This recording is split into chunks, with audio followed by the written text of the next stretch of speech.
اب حالات کربلا کی طرف ہم چلتے ہیں میرے عزیزو۔ حالات ایسے کیا پیش آئے کہ یہ کربلا کا واقعہ رونما ہو گیا؟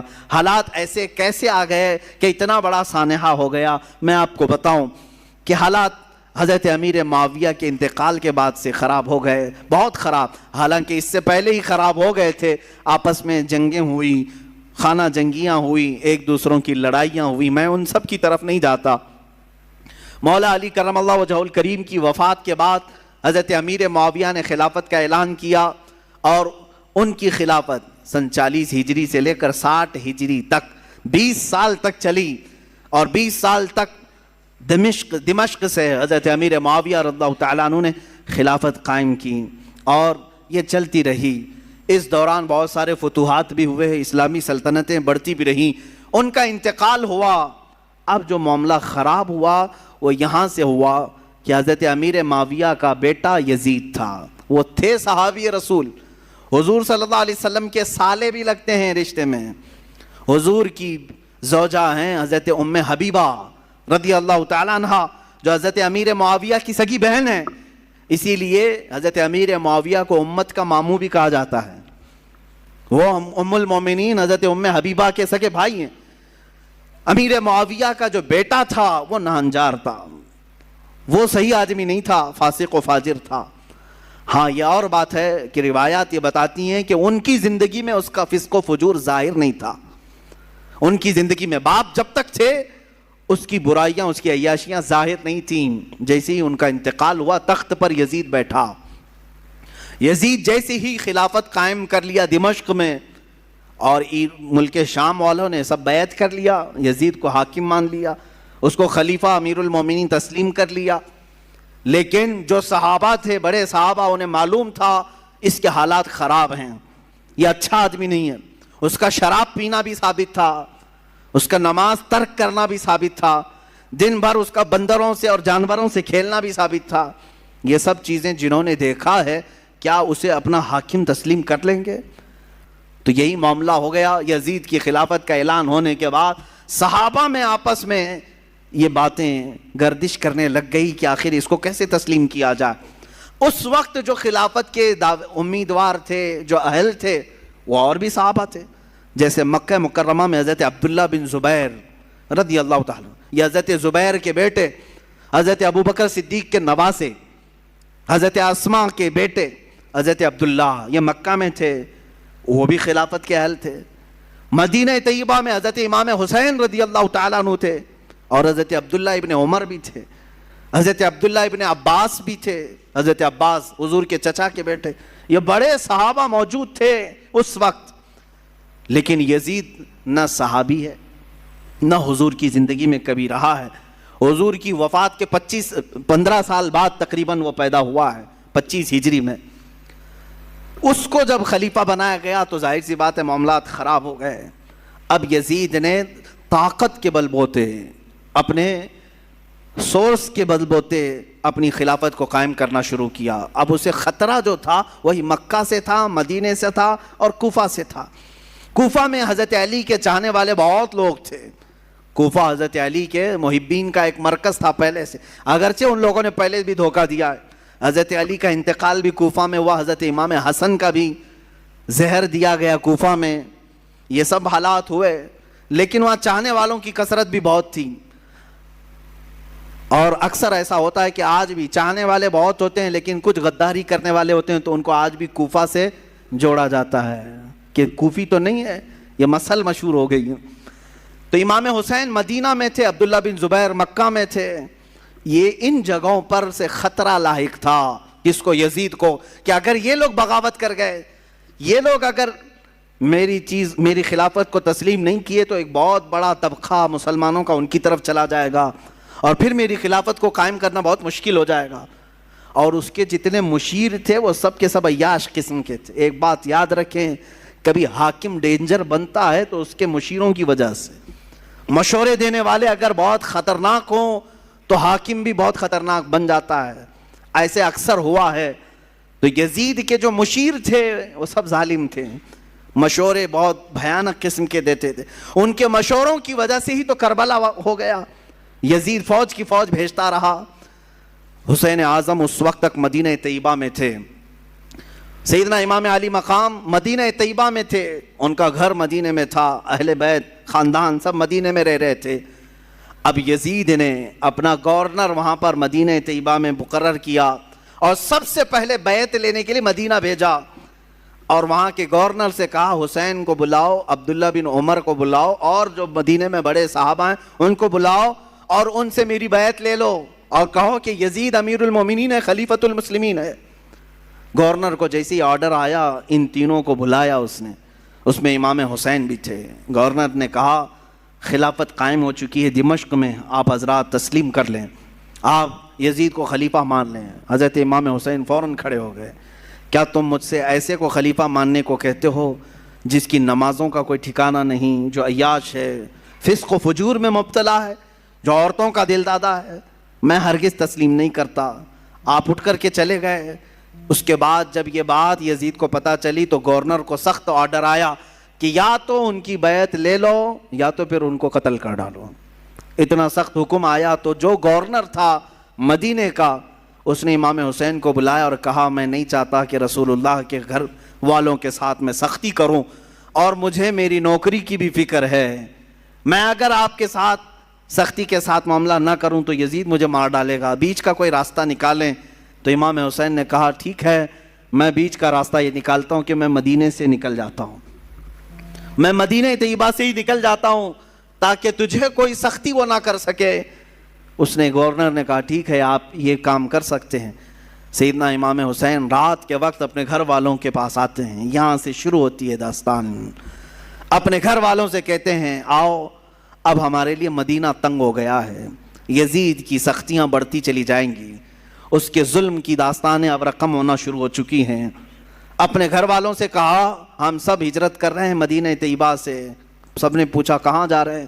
کہا مکہ مکرمہ جائیں گے، وہاں جا کر کے حرم کعبہ میں رہیں گے۔ حرم کعبہ میں کوئی جنگ و جدال نہیں کر سکتا، قتل و قتال نہیں کر سکتا، حرم کعبہ میں جا کر رہیں گے۔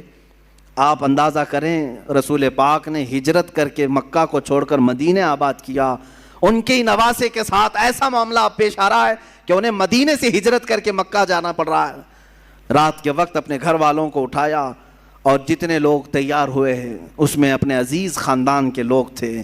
مدینے سے پہلے کچھ ہی لوگ تیار ہوئے، آپ کی 2 بیویاں ساتھ میں تھیں، آپ کے شیرخوار بچے حضرت علی اصغر، آپ کے جوان بیٹے حضرت علی اکبر، آپ کے بھتیجے حضرت امام قاسم، اور آپ کی بھتیجی، اور آپ کی اپنی بڑی بیٹی حضرت سکینہ رضی اللہ تعالیٰ عنہا۔ یہ سب گھر والوں کا ایک قافلہ نکلا۔ پہلے تو یہ لوگ 12-15 کی تعداد میں تھے، اور صبح کا وقت تھا جب مدینے سے یہ قافلہ نکلنے کو تیار ہوا۔ روضہ رسول پر میرے آقا کی بارگاہ میں امام حسین آئے۔ میرے عزیزو اب پھر یہاں سے حالات ہمارے بے قابو کر جاتے ہیں۔ میں یہ چاہتا ہوں کہ اس بار کے بیانات میں اب ہم رونے دھونے کو فوقیت نہ دیں۔ غم حسین تو تڑپاتا ضرور ہے، لیکن ہم اپنے جذبوں کو جوان رکھنا چاہتے ہیں، اور ہم چاہتے ہیں کہ اب حسینی کردار ادا کرنے کا وقت آ جائے، ہمارے جوانوں میں پھر وہ غیرت بیدار ہو جائے کہ ہم دین کی خاطر ہر مصیبت کو اور مشقت کو اٹھانے کے لیے تیار ہو جائیں۔ حسین اعظم روضہ رسول پر آئے، میرے آقا صلی اللہ علیہ وسلم کو سلام پیش کیا اور درد بھری آواز سے کہا یا رسول اللہ، یا ابتا، اے میرے باپ۔ حضور کو اکثر وہ ابا کہہ کر کے ہی پکارتے تھے۔ میرے آقا کی بارگاہ میں پکار کر کے کہا آپ کے مدینے سے مجھے نکلنا پڑ رہا ہے، میرے لیے مدینہ تنگ کر دیا گیا، میرے چھوٹے بچے لے کر کے میں روانہ ہو رہا ہوں۔ یہ کیفیت تو میرے آقا ہی جانے، قبر اطہر سے اس حسین کو رخصت ہوتا ہوا دیکھ کر میرے آقا پر کیا گزر رہی ہوگی، جس کے گردن کو میرے آقا نے بوسے لیے، جس کو سونگھا کرتے تھے، جس کو دوش پر بٹھایا کرتے تھے، جس کو سجدوں پر اپنی پشت پر بٹھایا کرتے۔ اس حسین کی رخصتی یقیناً غم کا ماحول تو تھا۔ میرے آقا صلی اللہ علیہ وسلم کے روضہ اطہر سے نکل کر سیدہ کائنات فاطمہ الزہرا رضی اللہ تعالیٰ عنہا جو جنت البقیع میں دفن تھیں، ان کے روضے پر آئے، اپنی ماں کی تربت پر آپ نے لپٹ کر کے رویا اور رخصتی کی اجازت مانگی اور کہا آپ کا حسین اگر مدینہ چھوڑ رہا ہے تو صرف اس لیے کہ رسول اللہ کا یہ مدینہ خون سے آلودہ نہ ہو، مسلمانوں کا خون نہ بہے، میں مسلمانوں کا خون بہنا نہیں دیکھنا چاہتا اور مدینے کی حرمت کو پامال ہونے نہیں دینا چاہتا۔ مجھے اجازت دی جائے۔ حسین اعظم نے اپنی ماں سے اجازت لی، اپنے چھوٹے بچوں کا ایک قافلہ لے کر نکل پڑے۔ میرے عزیزو، گھر والوں کا قافلہ جب مدینہ چھوڑ رہا ہے کیا کیفیت ہوتی ہے۔ ہم جیسے نکمے، ہم جیسے گنہگار صرف 7 دن یا 8 دن کے لیے عمرے پر مدینے جاتے ہیں تو چھوڑنے کا دل نہیں چاہتا۔ مدینے سے رخصت ہوتے ہیں تو آنسوؤں کی قطاریں لگ جاتی ہیں۔ کبھی ہم روزے کو دیکھتے ہیں، کبھی ہم بس میں آگے کا سفر دیکھ رہے ہوتے ہیں۔ مدینے کی سرحدیں نکلنے تک دل بار بار ہچکولے کھاتا رہتا ہے کہ مدینہ چھوٹ رہا ہے، مدینہ چھوٹ رہا ہے۔ ہم تو تمنا یہ لے کر کے جاتے ہیں کہ کاش مدینے میں موت آ جائے، میرے آقا کے قدموں میں دفن ہونا نصیب ہو جائے۔ لیکن جب رخصتی کا وقت آتا ہے، پوچھو حاجیوں سے کیا کیفیت ہوتی ہے، عمرہ کرنے والوں سے پوچھو، مدینے سے جب رخصت ہو کر کے آتے ہیں، میں نے خود دیکھا ہے حاجی کبھی کھمبوں کو پکڑ رہے ہوتے ہیں، کبھی دروازوں کو پکڑ کر، کبھی چمٹ کر کے اور بوسے دے کر کے رخصتی لے رہے ہوتے ہیں۔ حسین اعظم کا کیا حال ہوگا جن کا بچپنا اس مدینے میں گزرا ہے، جنہوں نے رسول اللہ کو نمازیں پڑھاتے وہاں دیکھا ہے، میرے آقا کو اللہ کی قرآن کی آیتیں سناتا ہوا انہوں نے وہاں دیکھا ہے، حدیثیں میرے آقا کی انہوں نے سنی ہیں، جن کا کھیلنا کودنا اس مدینہ طیبہ میں گزرا ہے، جہاں میرے آقا صلی اللہ علیہ وسلم ان کے گھر آیا کرتے، جبرائیل ان کے گھر اترا کرتے۔ یہ ساری یادیں چھوڑ کر کے حسین اعظم ہجرت کر رہے تھے۔ میرے عزیزو، ہجرت معمولی چیز نہیں ہے، یہ الفاظ میں بیان بھی نہیں ہو سکتی۔ آپ اپنے گھر بیٹھے ہیں، اللہ آپ کے گھروں کو سلامت رکھے۔ میں جانتا ہوں گھر کو چھوڑنے کی کیفیت کیا ہوتی ہے۔ ہم جب اپنے گھر چھوڑ کر دوسری جگہ خدمت اسلام کے لیے بھی جا رہے ہوتے ہیں، مجھے یاد ہے وہ بات جب پڑھنے کے لیے ہم بچپن میں مدرسے جا رہے ہوتے تو پورا سفر ٹرین میں روتے ہوئے جاتے تھے۔ کبھی ماں کی شکل سامنے آتی، کبھی باپ کی شکل، کبھی دوست یاد آتے، کبھی بھائی یاد آتے۔ ہم جانے کے 1 مہینے تک وہاں روتے رہتے تھے۔ ہمیں معلوم ہے گھر کو چھوڑنے کی کیفیت کیا ہوتی ہے، اور وہ حسین اعظم اپنے اس مدینہ رسول کو چھوڑ کر جا رہے تھے جہاں ان کی ہزاروں یادیں تھیں، جہاں ان کی ہزاروں یادیں میرے آقا سے وابستہ تھیں۔ حسین اعظم کی ہجرت پر لاکھوں سلام۔ انہوں نے اگر ہجرت کیا بھی ہے تو دین مصطفیٰ کے لیے کیا ہے۔ اے جوانوں، تم سب اس بات کو یاد رکھ لینا، اگر مصطفیٰ کے دین پر کبھی آنچ آئے، اگر وطن چھوڑنا پڑے، ہجرت کرنا پڑے، تو ہجرت کو بھی ہم برداشت کر سکیں، اس لیے کہ صرف اور صرف دین کے لیے جس نے ہجرت کیا، وَمَن یُہَاجِرْ فِی سَبِیلِ اللَّهِ، اللہ قرآن میں فرماتا ہے جو اللہ کی راہ میں ہجرت کیا، اگر بیچ راستے بھی اس کی موت آ جائے، اللہ اس کا اجر تیار کر رکھا ہے۔ ہجرت کا بڑا اجر و ثواب بھی ہے۔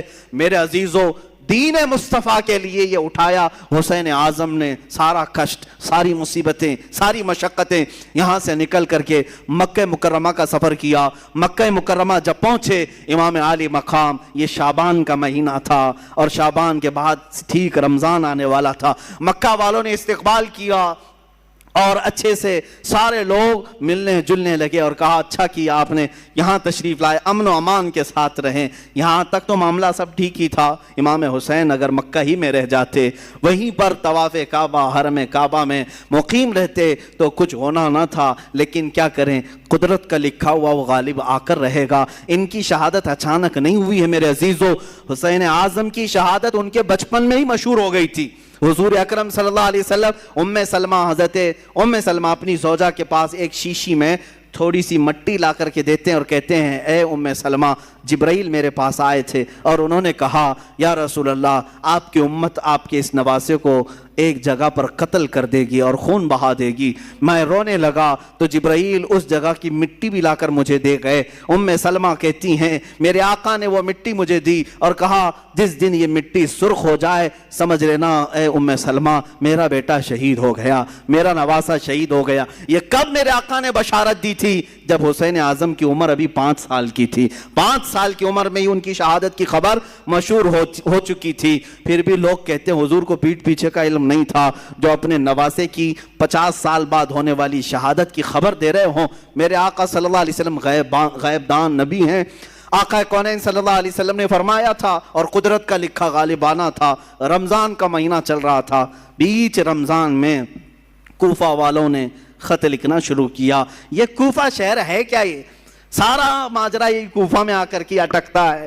کوفہ والے ایک ایسا شہر ہے جس کو تقریباً 14 یا 16 ہجری میں بسایا گیا تھا، اور ان لوگوں کی فطرت میں اس طرح عیب نکالنا یا فوراً کسی کا ساتھ چھوڑ دینا، یہ دغا بازی پہلے سے رہی اور شاید آج تک بھی ہوگی۔ آج تک بھی رہی ہوں. کوفی لوگ اس طرح کی دغا بازیاں کرتے رہے، لیکن وہ شیعان علی میں سے تھے، حضرت علی کی محبت کا دعویٰ کرتے تھے. تو حضرت امام حسین کا مدینے سے ہجرت کر کے مکہ آنا جیسے ان کو پتہ چل گیا کہ امام حسین نے یزید کی بیعت نہیں مانی، تو کوفہ والے بھی یزید کو نہیں مانتے تھے. انہوں نے کہا کہ اچھا ہو گیا، ہمارے اوپر کوئی امام نہیں ہے، ہم خط لکھ کر کے حسین اعظم کو یہاں بلاتے ہیں، کوفہ میں ان کے ہاتھ پر بیعت کر کے ان کی خلافت کا اعلان کر دیں گے، اور پھر دھیرے دھیرے یزید کو بھی ختم کر دیں گے، اور ساری جگہوں پر ایک ہی خلافت قائم ہوگی، اور وہ ہوگی حسین اعظم کی خلافت. کوفہ والوں نے یہ سوچ کر کے خط لکھنا شروع کیا، اور حضرت امام حسین کو کہا ہم آپ کے باپ کے وفادار ہیں، آپ کے بڑے بھائی کے وفادار ہیں، آپ تشریف لے آئیں. خط پہلے 5-6 خط آئے، آپ نے دیکھا اور رکھا، صحابہ سے مشورہ کیا، سارے صحابہ نے انکار کیا، آپ کوفہ نہ جائیں. آپ کے والد گرامی وہیں انتقال کیے، وہیں مارا گیا آپ کے والد حضرت علی کو، اور امام حسن کو زہر دینے والوں میں بھی وہی لوگ تھے، اب آپ نہ جائیں. تو مشورہ ایسے ہی ہوتا رہا، ٹلتا رہا، خط پہ خط آتے رہے. ایک وقت ایسا آیا کہ 56 خط ایک ساتھ آئے، بعض روایات میں کئی 100 خط آئے جس میں سب مہریں تھیں، سائن تھی، دستخط تھے، اور اس میں اخیر میں یہ خط آ گیا، اے حسین اعظم اگر آپ نہیں آتے اور قیامت کے دن ہم سے سوال ہو گیا کہ تم نے یزید جیسے فاسق و فاجر کی بیعت کیوں کی، تو ہم کوفہ والے کہیں گے اے اللہ ہم نے رسول اللہ کے نواسے کو بلایا تھا، وہ نہیں آئے، اس لیے ہم نے یزید کی بیعت مان لی. حسین اعظم کو یہ بات بہت لگ گئی، کہا ان لوگوں نے تو ایسی بات رکھ دی ہے، قیامت کے دن اگر مولا مجھ سے سوال کر لے کہ حسین تم اہل تھے خلافت کے اور لوگ بلا بھی رہے تھے، تم نے ان کو یزید جیسے فاسق و فاجر کے حوالے چھوڑ کر مکہ میں امن و امان کیوں لے لیا، تمہیں جانا چاہیے تھا، میں کیا جواب دوں گا اللہ کی بارگاہ میں. تو حضرت حسین سارے لوگوں کے مشوروں کو رکھتے ہوئے خود اٹھ جاتے ہیں. یہ رمضان بھی ختم ہوا، حج کا موسم قریب آ چکا تھا. امام حسین رضی اللہ تعالیٰ عنہ نے کہا نہیں اب میں کوفہ جاتا ہوں. پھر بعد میں اصرار ہوا، منع ہوتا رہا، پھر صحابہ کی ایک رائے بیچ میں نکل آئی. حضرت عبداللہ ابن عمر، حضرت عبداللہ ابن زبیر رضی اللہ تعالیٰ عنہما نے کہا ایسا کریں آپ کے جو معتمد ہیں جو بہت خاص ہیں ان کو آپ بھیجیں، اور اگر وہ آپ کو کہہ دیں کہ یہاں حالات ٹھیک ہے تو آپ چلے جائیں. تو امام حسین نے اپنے بھائی حضرت امام مسلم بن عقیل رضی اللہ تعالیٰ جو آپ کے چچیرے بھائی تھے، حضرت امام حسین کے چچیرے بھائی تھے، بڑے معتمد تھے، سفر میں ہمیشہ ساتھ رہتے. اچھا یہ بھی میں بتاؤں، امام حسین جب مکہ آئے تو الگ الگ علاقوں سے سب ہجرت کر کے اس قافلے میں شامل ہو گئے تھے، تب جا کر کے یہ قافلہ 82 لوگوں کا ہو گیا تھا. جو 82 کی تعداد آپ سنتے ہیں یہ دھیرے دھیرے بیچ بیچ میں ملتے آئے. تو امام حسین نے حضرت امام مسلم کو بھیجا کہ آپ جائیں کوفہ اور وہاں جا کر کے آپ خط لکھیں، اگر حالات صحیح ہوں گے تو میں اپنے قافلے کو لے کر کوفہ آ جاؤں گا. امام مسلم نکلے، اور جب وہ راستے میں گئے تو کچھ لوگوں سے راستہ پوچھتے ہوئے کوفہ تک پہنچے. میں بہت مختصر سے حالات بیان کر رہا ہوں میرے عزیزو. امام مسلم جب کوفہ آئے تو کوفہ والوں نے بہت شاندار استقبال کیا، بڑا شاندار استقبال کیا، اور اس کے بعد آپ کو گورنر ہاؤس میں لے گئے. وہاں جانے کے بعد نعمان بن بشیر نام سے جو وہاں گورنر تھے ان کو ہٹایا گیا. امام مسلم بن عقیل کے ہاتھ میں 12,000 کوفیوں نے بیعت کیا. روز صبح شام آپ کے ارد گرد بھیڑ لگی رہتی تھی، لوگ چاہنے والوں کی کثرت تھی. امام مسلم نے دیکھا کوفہ والے سچے عقیدت مند ہیں، سچی محبت والے ہیں، تو امام حسین کو انہوں نے خط لکھ دیا حالات سب اچھے ہیں آپ تشریف لے آئیں. امام مسلم بن عقیل نے جب یہ حالات دیکھ کر خط لکھا، اچانک معاملہ پلٹ گیا. کیسے؟ یزید کو خبر دی گئی کہ امام مسلم وہاں کوفہ پہنچے ہیں حسین کی طرف سے وکیل بن کر اور بیعت لے رہے ہیں تمہارے خلاف وہ خلافت کا اعلان کرنے والے ہیں. یزید نے پوچھا کیا کیا جائے؟ کہا گیا، اس سے مشورہ دینے والوں نے کہا نعمان بن بشیر جو وہاں کے گورنر ہیں وہ نرم دل ہیں، یا تو پھر وہ خود ہی یہ کام کرا رہے ہوں گے، ان کو ہٹاؤ، ایک سخت قسم کے آدمی کو وہاں بھیجو. پوچھا گیا کون ہو سکتا ہے ایسا سخت آدمی؟ تو سارے لوگوں نے عبید اللہ ابن زیاد کا نام لیا، جو ایک زانیہ کا بیٹا تھا اور بڑا ہی سخت قسم کا آدمی تھا، رحم نام کی کوئی چیز ہی نہیں تھی. ابن زیاد یہ بصرہ میں رہتا تھا. یزید نے اس کو گورنر بنا کر کوفہ بھیجا. وہ چوری سے کوفہ میں آیا، گورنر ہاؤس میں داخل ہو گیا. رات کے وقت آیا، کوفہ والوں کو معلوم نہیں ہوا. اچانک آتے ہی اس نے گورنر ہاؤس پر کھڑے ہو کر اعلان کیا میں خلیفۃ المسلمین یزید کی طرف سے گورنر بن کر کے آیا ہوں. نعمان بن بشیر بھی نہیں، مسلم بن عقیل بھی نہیں، اب تم سب کے سب یزید کی بیعت کرو.